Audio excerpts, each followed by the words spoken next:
Emeka. Incidentally, I am the master of ceremony today. It is the traditional wedding ceremony of our daddy Francis Egwuatu Akwuobi. Oye Okwuobi Bariam. Lolo Swaka Nekere Mwana Elisabeth teacher. Where the Magamma. Anna Mekene. Need you before you never. Oh, I am Malo. Anna Mekene Jupiter. Yes, all the way from Onitsha. Yes. He is an indigenous of I am precisely and his life here with us because of this very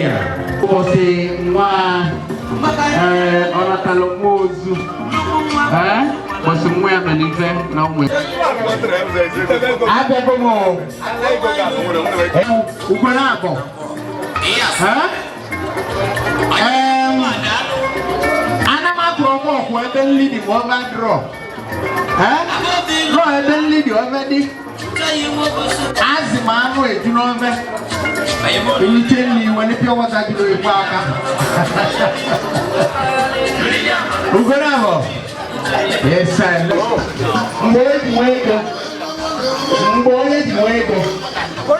yes, that's the nice chairman. DQ, Marian leader. Thank you. Like I was saying before, I digressed a little bit.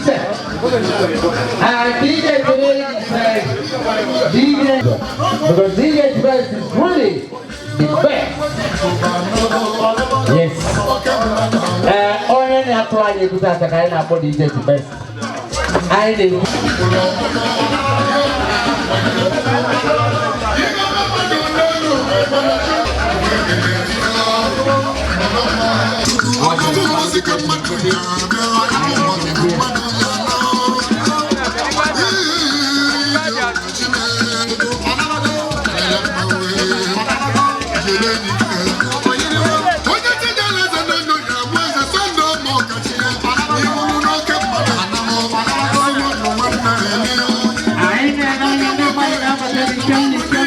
Because to proceed, I'm traveling. I think you're young man who is up there one day. Huh?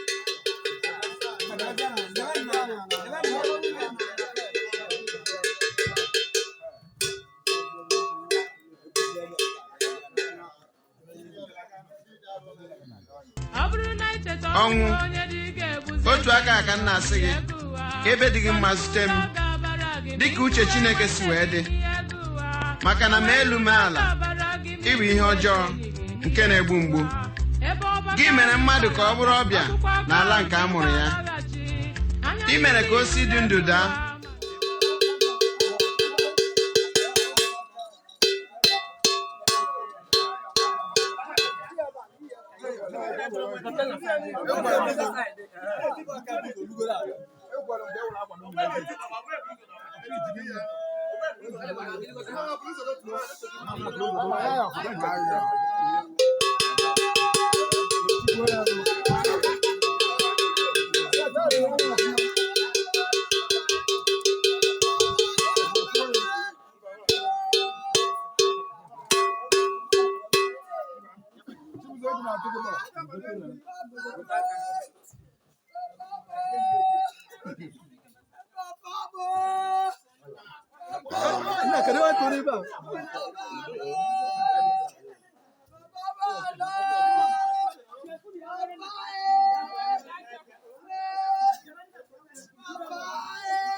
Mba, we are just not go.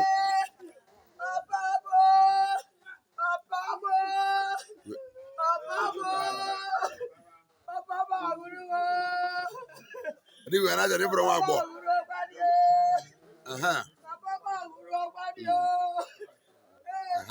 By Joma.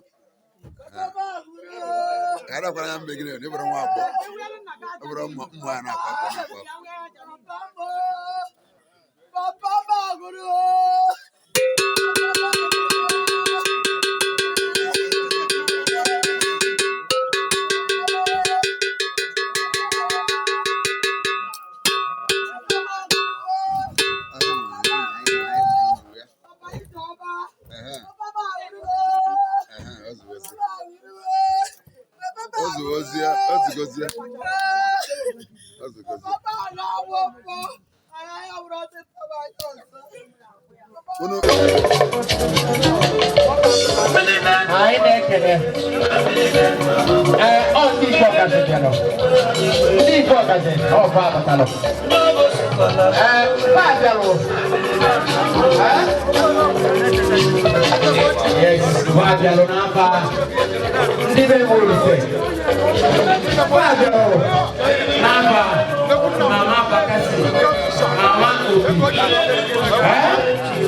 Ana beke ne unu no ndi sema ndi rufle o ko siweti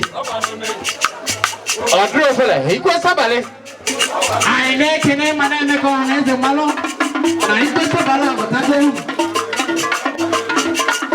iko sabale o batago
Babo, Uku, Egwu. Yes. Amanda, Egwuatu 80 or 100,000. Yes. Huh?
And of course, the entire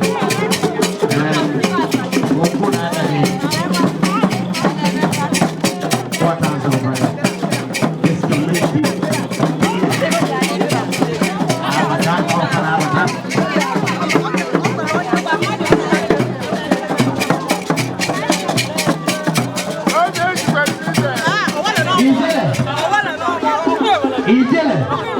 I flown.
Ochendo. Yes, all Papa Taliba.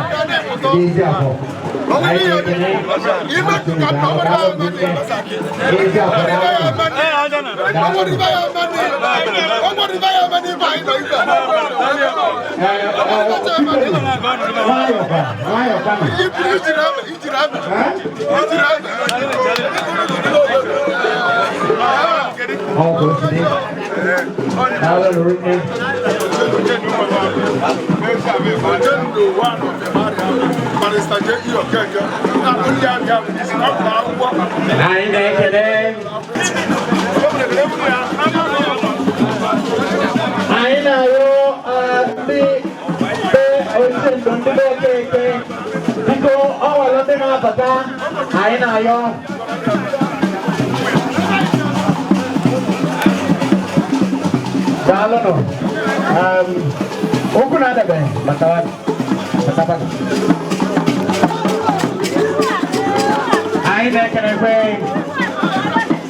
different delivery. Like an open open other way. は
い。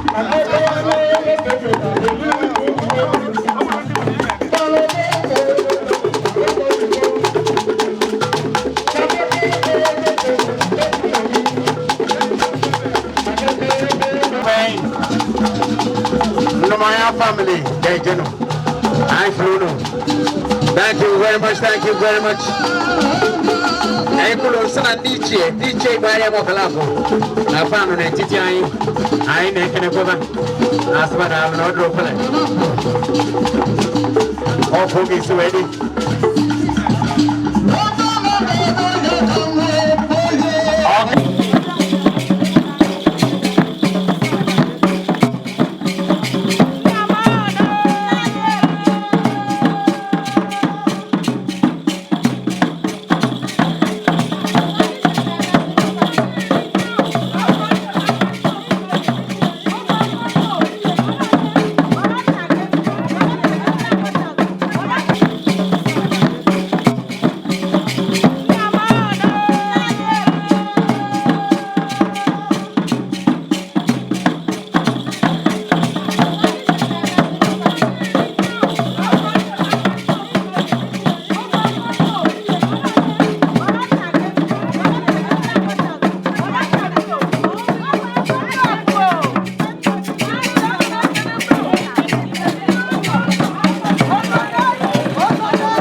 Welcome to this traditional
Troy Baka di Jai Open up at the time. I can make one more. What is what I make a name? And I'm still looking at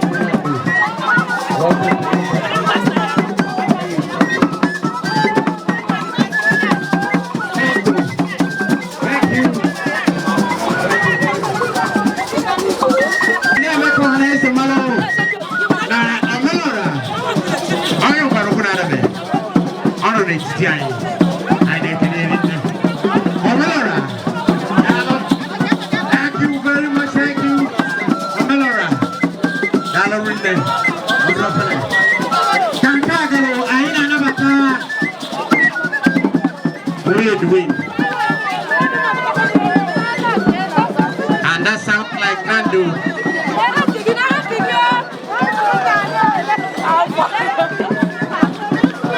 Egwuatu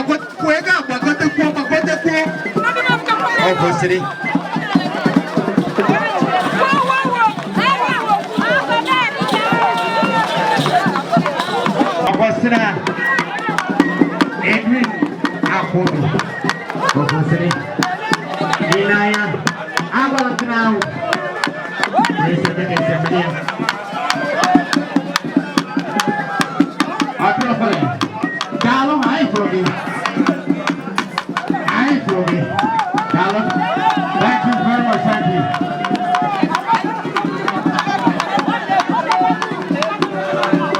Evangelist from Nato. Augustina.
Thank you very much, thank you.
very much.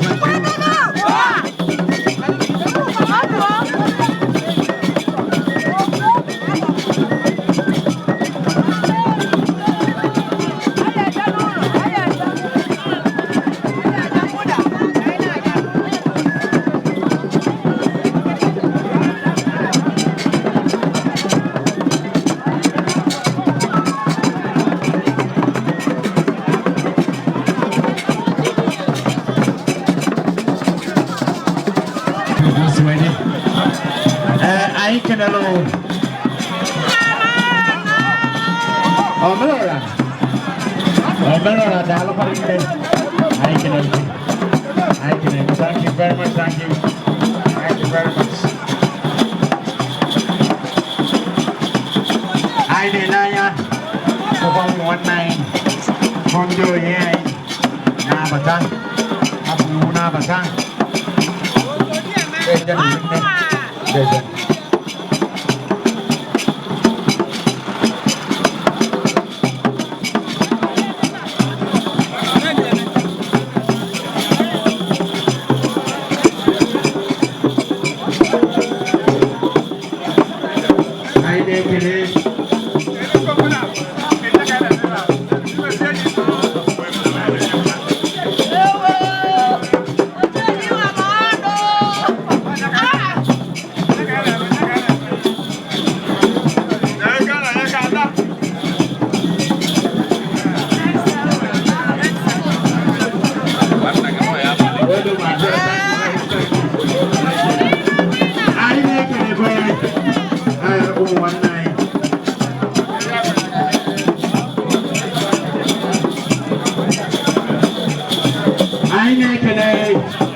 Hai lên bên đây.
cameraman. Everybody in actually in a high table.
Thank you very much. Thank you very much.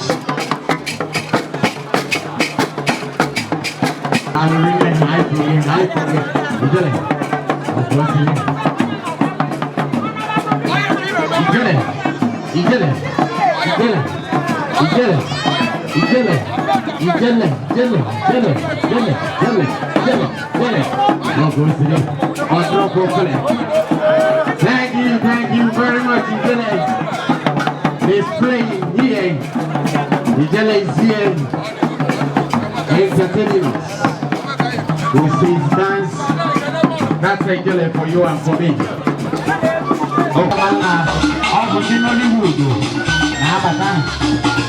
Hollywood.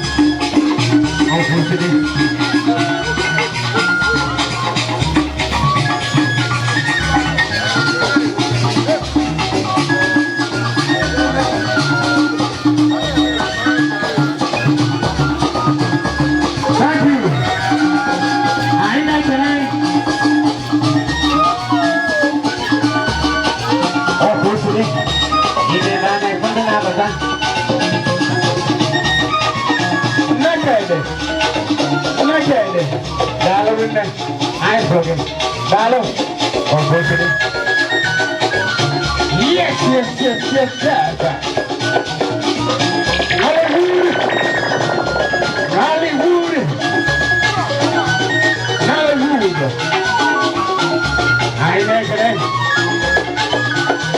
Oh, good to be.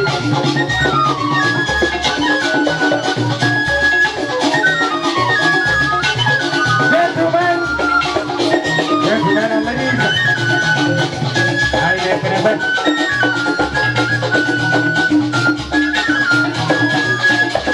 Are you ready? After the music.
I am from Nollywood.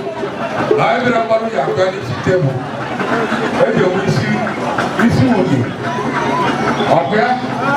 Biko gbagara na mụ. Ndị na-ebe ahụ ndị Nollywood na Anambra Steeti. Nke mana nke onye otu anyị nwanyị kọntraktọ. Biko ibe anyị bụ anyị wee dị ọkpalụ. Mgbada egere abụrụ na ebe na nwoke nwụrụ na ọnwụ na-abụ ime. 91 years mgbe Anambra ka anyị dịkwa ụka nke ya. So biko I got everything that I want one corner. I was the one, I bet you man. Now you're one idea. Rico, I'm on Ghana. I used to know what I'm going to do. I used to make a wedding on my feet. Oh, you do it. I told you, Ghana, I am going to walk around here. I have too much of that. Thank you.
Okay, my name is Ambassador Egwuatu.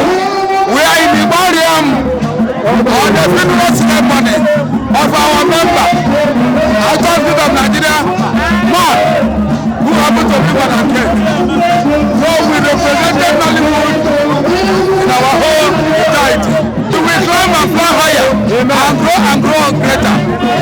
And live longer than our father. May God bless us and bless the family and bless everybody.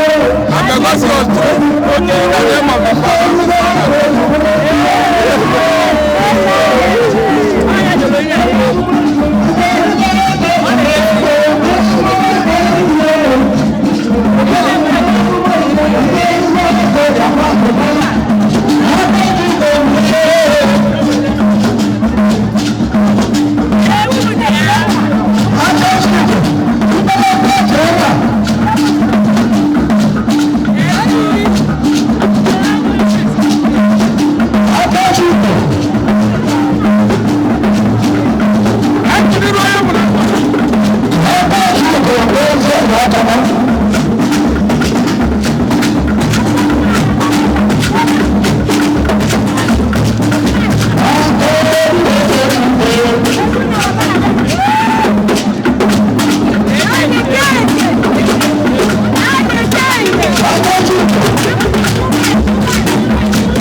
in ceremony.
Today's grandpa's birthday. He's a good man. He helps people.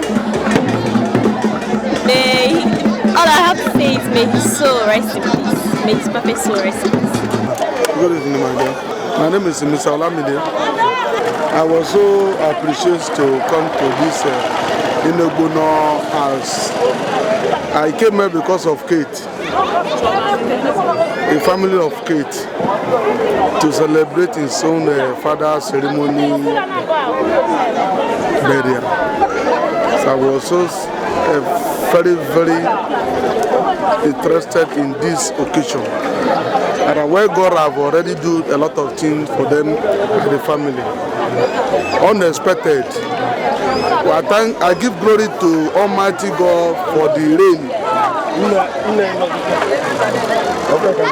Because the rain only disturbed this is time during the time of the rainy season. But the opportunity come for their family. The rain refused to fall. It's one of the opportunity for them to meet up with their own occasion. That's the first time for me to give the glory to God. And I thank God for we to come to this environment. We give glory to God. And I pray for everybody that will come to this occasion to go back successfully without any problem in the mighty name of Jesus. And I came here because of the Mrs. Kate in Egwuatu, a friend of mine that I came here because of her with my group and my friends to make the occasion be authentic in a way that they can be able to understand and maintain. So we come here in a peace and we go back in peace. I pray for every one of those that spend money in this. May God will provide them in thousands of way in the mighty name of Jesus. Amen. And I cover everybody in this occasion with the blood of Jesus. Coming in and going out, I cover everybody with the blood of Jesus. May God regard everybody and protect everybody. In the mighty name of Jesus. My name is Mr. Olamide Idowu. Mr. Olamide, I greet you, sir. Thank you very much. Thank you, sir.